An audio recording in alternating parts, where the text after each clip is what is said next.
All right, so hopefully this thing is recording here. But this lesson is going to be on 5.2. It is talking about standard deviation with data. So standard deviation is basically how much spacing there is between the highest number and the lowest number, and all the numbers in between. This is primarily going to be done on the TI-84.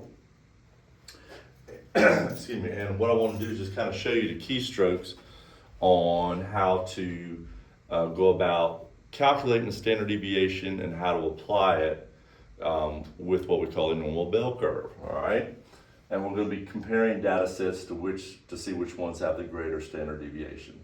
So what is standard deviation? Again, it is the gaps or the spacing between numbers in a data set. So this is a data set, this is a data set. And we want to just kind of take a look at it and wonder which one has the biggest standard deviation. What I like to do sometimes is find the highest and the lowest number and subtract them. For example, the highest number in here is 87, right? And the lowest number, 75. So between the highest and the lowest, we're looking at a gap of about 12, okay? When we look at the other one, highest number is 105, lowest number is 55, that has a gap of 50. So it's going to have what's called a greater standard deviation. In other words, the spacing throughout the numbers is much greater because you got a bigger number line to kind of like to deal with. But we can calculate, or our calculator will calculate exactly how much there is on each data set. And I'll show you that button pushing in just a second. But I want you to understand what standard deviation is. It's basically gaps between numbers in a data set. All right? So, what is a standard deviation and bell curve? Well, we collect data in the world on what we call it, and we try to put in what's called a normal bell curve. And basically what this is, it says that of our data set, 68% roughly should fall within the middle. This middle line here is called the mean, or the average. And we've talked about that. It's the X with the line on it, okay? We want the majority of our data that we have to fall around the mean, 68% of it, right? Then you have another set of data. So let's say you've got some kids that score really low on a test. They may fall into other categories, right? So we have a second set of standard deviation. And the little pigtail here, you can see it, but that's terrible. That little pigtail means standard deviation, okay?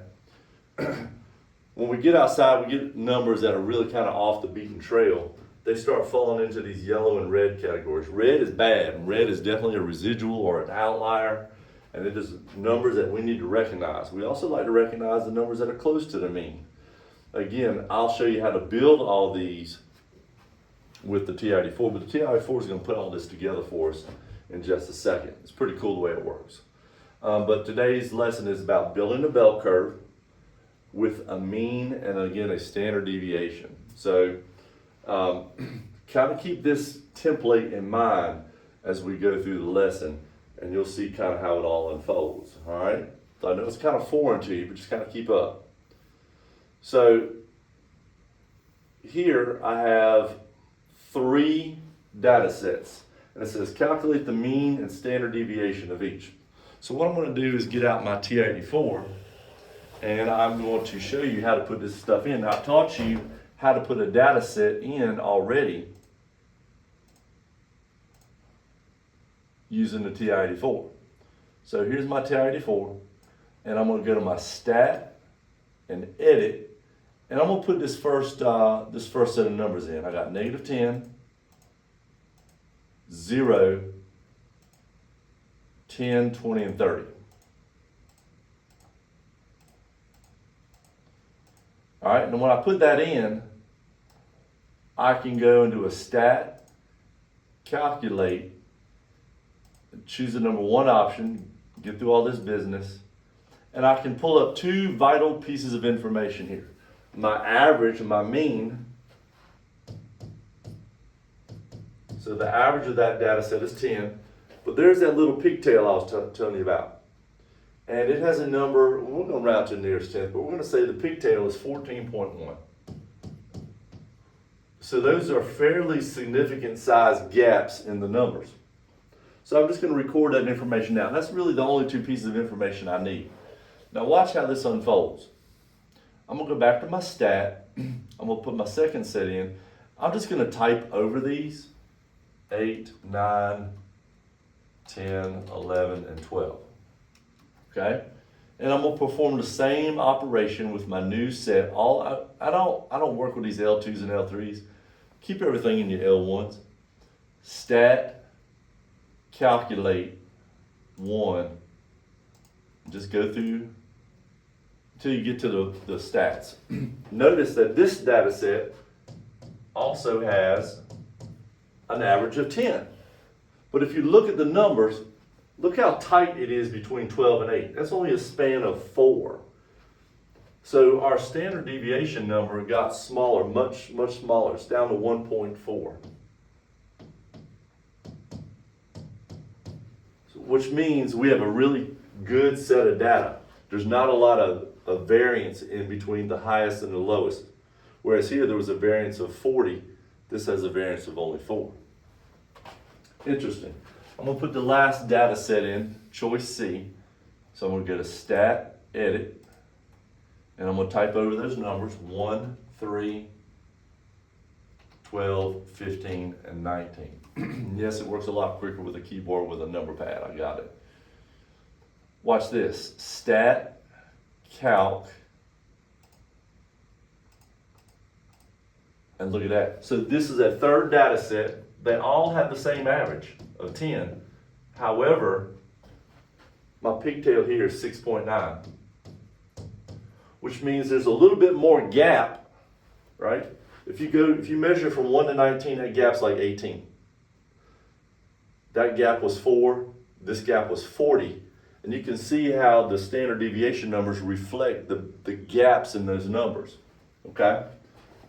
So that's kind of where this is going here. It says, calculate the mean and the standard deviation for each. And I want you to see this so you can see that even though the means might all be the same, the averages all might be the same on data sets, how the numbers are spread out is just as important.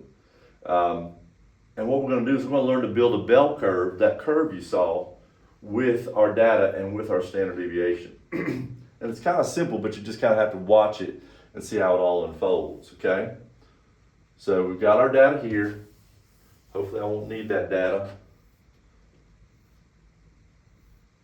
So then we got this problem here. I'm going to shrink this down just a little bit. So now let's map it. So I've built you a template. This is your standard issued bell curve. This line in here is your median lines, okay?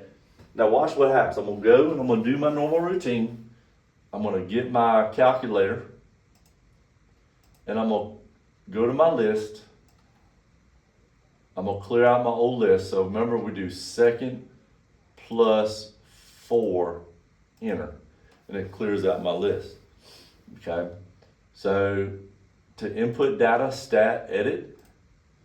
So I've got 62, 54, 49, 49, oh boy, come on back up, 49, 62 again, 48, 53, and 50. Okay, I've got all my data in my list. Stat, calc, choose the number 1, get through this junk right here, and I need 2 important pieces of information. I need the mean, which is 54, and I need that pigtail. That's my standard deviation number. That's my measuring number. It's 5.4. Okay?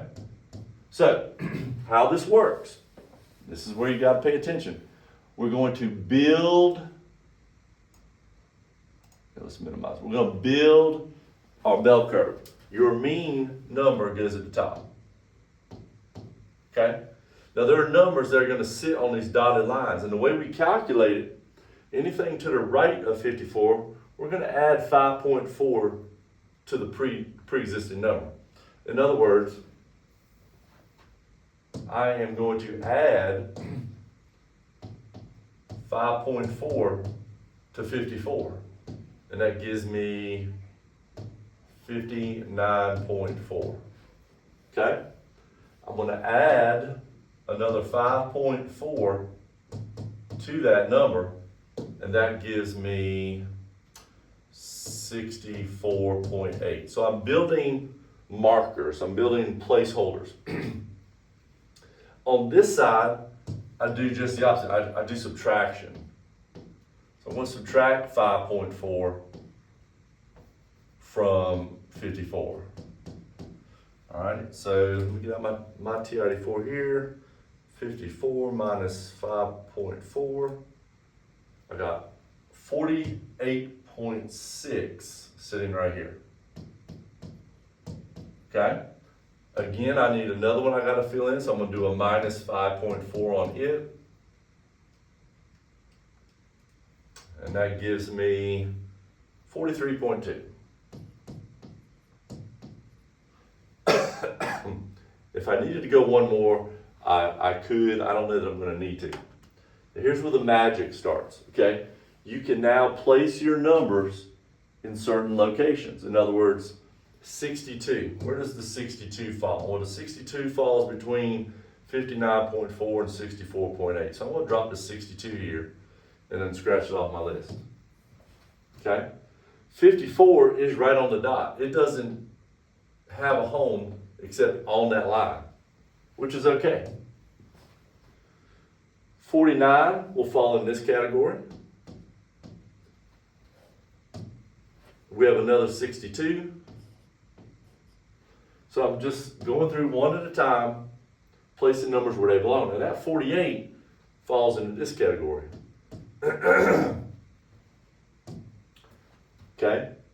53 falls right here. And then 50 falls right here. So remember the color scheme.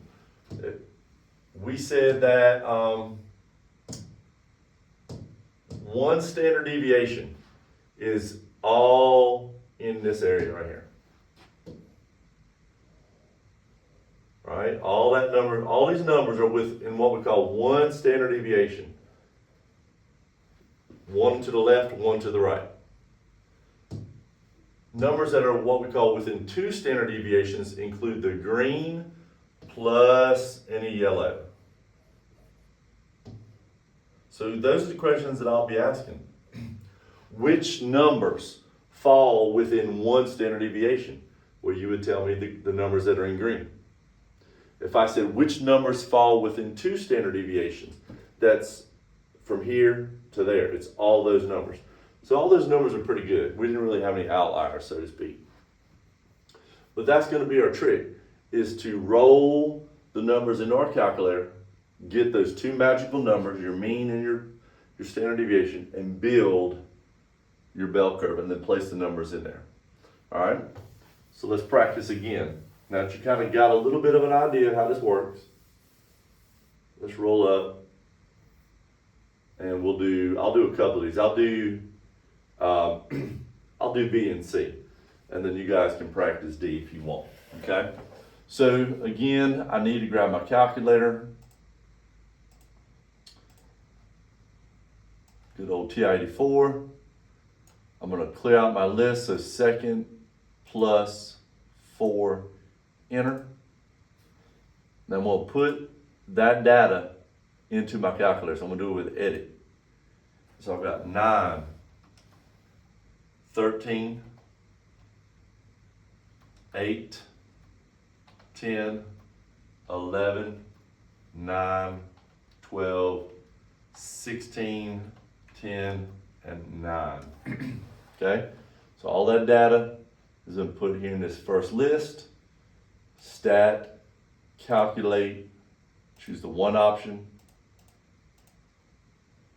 So I've got my numbers here. So my mean is 10.7. Switch back to pen.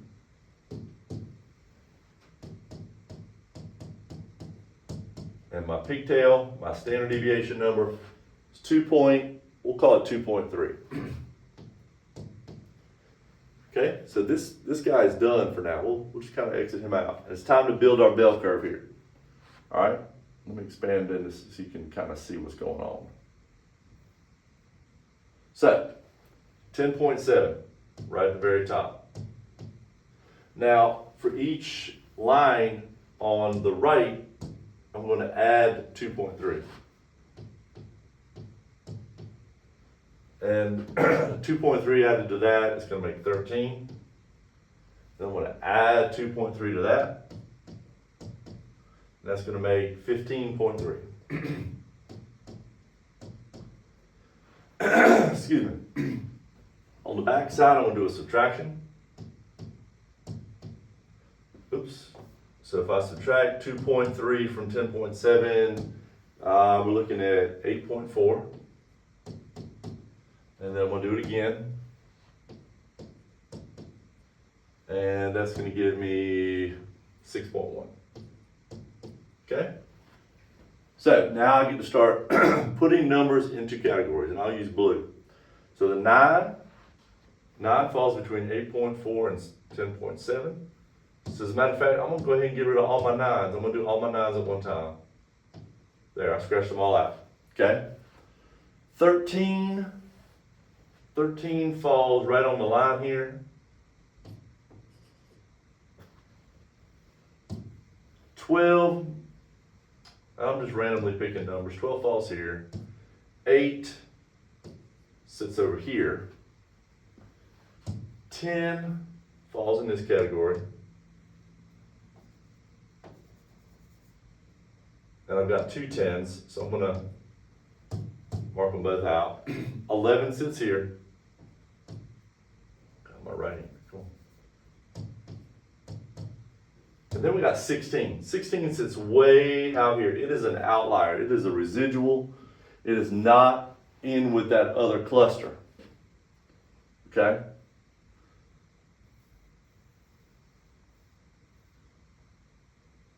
So there you go. So if I ask you what numbers are within one standard deviation, all right, these are questions I'm going to ask.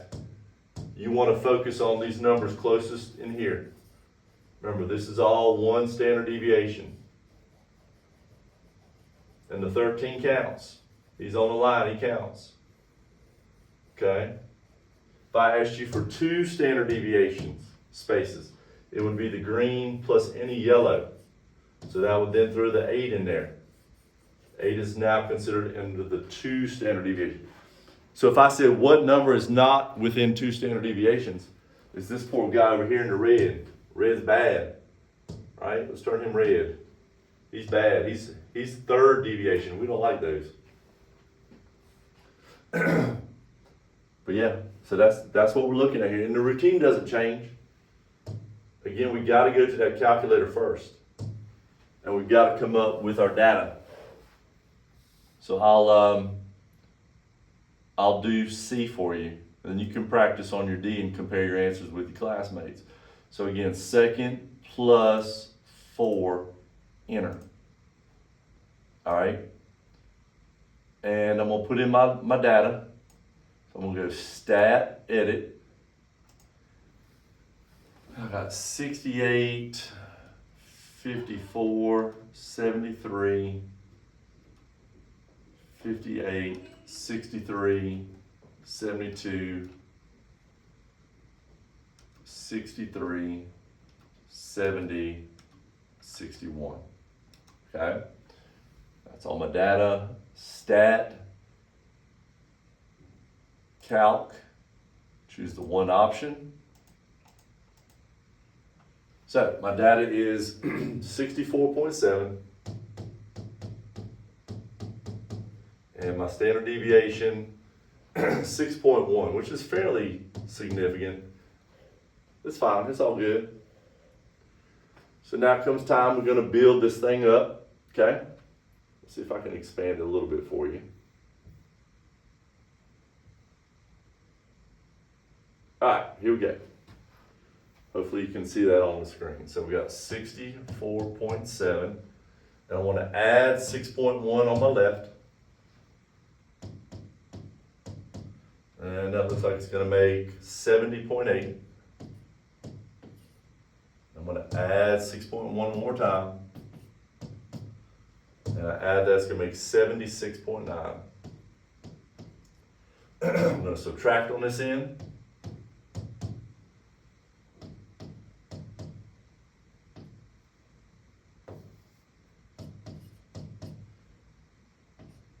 Okay, so that's going to make 58.6, I believe.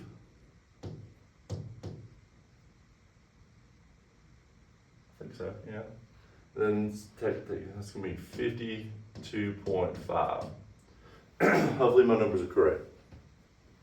So plug-in time. All right, 68 falls here. 54 sits way over here. 73 sits way over here. So you can see with a bigger standard deviation, they're all kind of spread out all over the place. 58, 63, another 63, 72,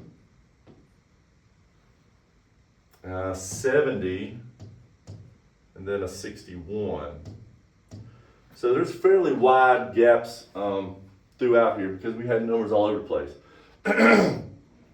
Again, if I said, class, name me the numbers within one standard deviation, it would be this category. Okay? If I said, name me the numbers within two standard deviations, it'd be all of our data. It'd be yellow and the green combined. So that's what we're doing. We're building the bell curve. Okay. This last slide, and again, please practice the D and compare your answers with your classmates. Try building your own bell curve. I want to show this one because this one popped up on our radar on a release test not too long ago, and I feel compelled to show it. So at first glance, I had no idea what to do with this thing.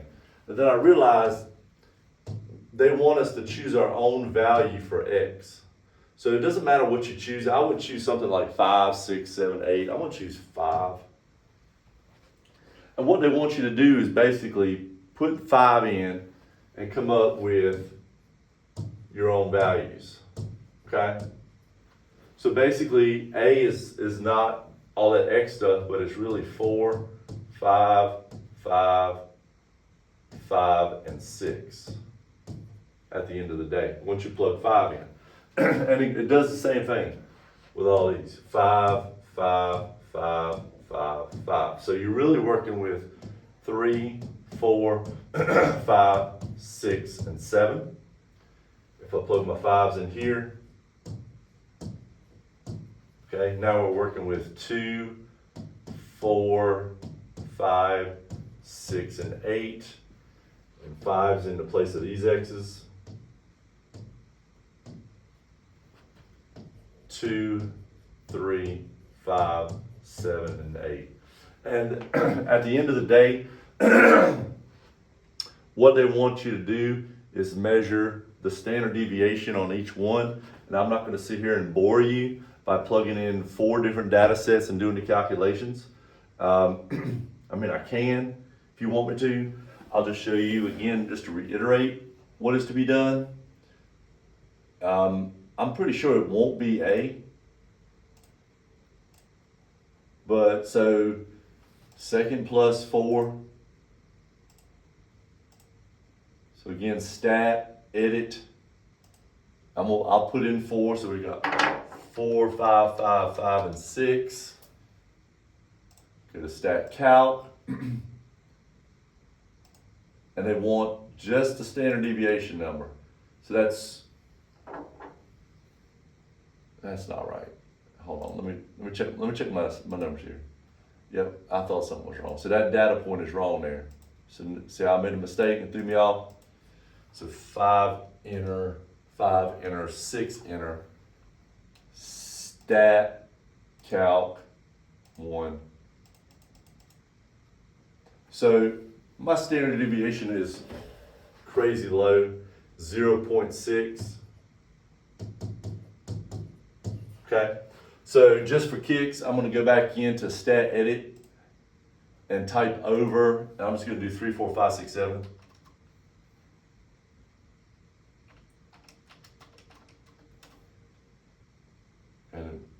And there's my 6, that's fine. 3, 4, 5, 6, and 7 have been listed, doesn't matter order. So that one had a 1.4. So that one had 1.4. Since I'm doing it, I might as well just go ahead and put the rest of them in. So we have 2, 4, 5, 6, and 8. Stat calc. That one was right at 2. And if memory served me right, the next one's gonna be 2.8. But just for education purposes, I'm gonna go ahead and drop that on in there. 2, 3, 5, 7, 8. Excuse me. 2.3, excuse me, 2.3. So it says, which one had the greatest standard deviation? We would call it D. And again, you can practice with your classmates on this one here. I'll shrink it down a little bit. Which one has the greatest standard deviation? Again, you can pick any number you want. You can pick 5, 6. I wouldn't do a negative number. I definitely wouldn't do 0. But pick a number, 1, 2, 3, 4, 5, 6, 7, 8, 9, 10, whatever. Plug it in, replace the X's with numbers, get your actual numbers, and then do your standard deviation of each one to determine which one is the greatest. Again, that's lesson 5.2. I hope it helps.